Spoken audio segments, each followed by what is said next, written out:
千层糖酥饼只学会这一个配方就够了，表皮轻轻一碰就掉渣，内心松软不流糖，一口气吃了3个才解馋，真的是爱死了。赶快一起来做吧。250克普通面粉里加入5克白糖、20克油、150克水，搅拌成絮状，下手揉成光滑偏软的面团，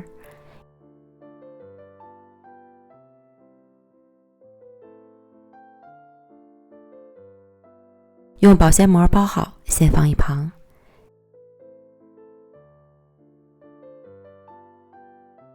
接着碗中再倒入120克面粉，加入60克油，搅拌至无干面粉，下手搓均匀。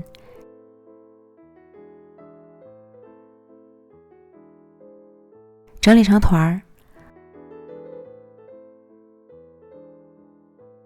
同样用保鲜膜包好。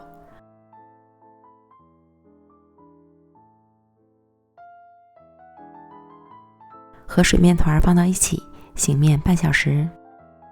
再来调个糖馅儿，60克白糖加入20克面粉，8克熟芝麻拌匀。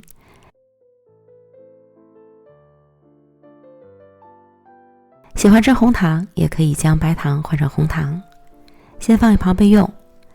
案板撒点面粉防粘，取出水面团按扁，放上油酥面团，包起来。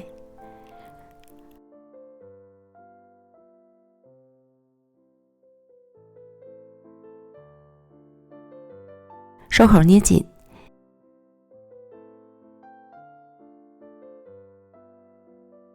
先用擀面杖压一压，让油酥分布得更均匀。再擀成长方形的薄面皮儿，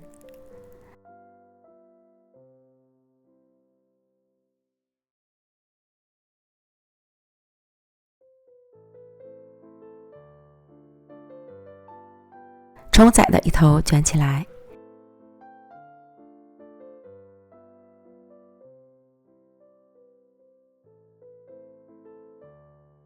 粗细整理均匀，再平均分成9到10个面剂。取一个面剂，先把切面捏合，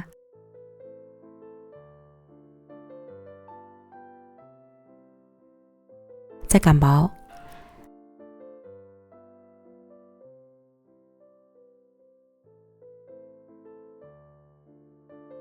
包入适量糖馅儿，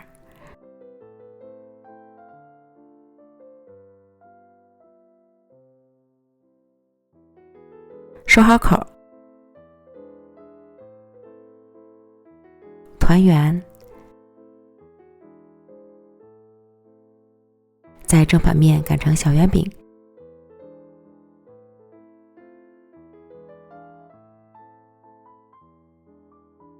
这样一个饼坯就做好了。将剩下的全部都做完，依次摆放到烤盘里，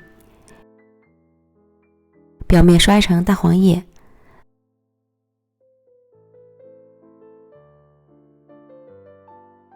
送进预热好的烤箱，上下火190度烤20分钟，时间和温度还要根据自家烤箱的脾气来调整。如果没有烤箱，当然用平底锅烙熟也是可以的。烤至小饼鼓起，表面上色满意即可出炉。冷却一会儿后就可以开吃了。这样做的糖酥饼真的是爱死了，轻轻一碰，表皮酥脆掉渣，内里松软多层不流糖，吃上一口香甜酥软，好吃极了。喜欢的朋友就赶快做起来吧。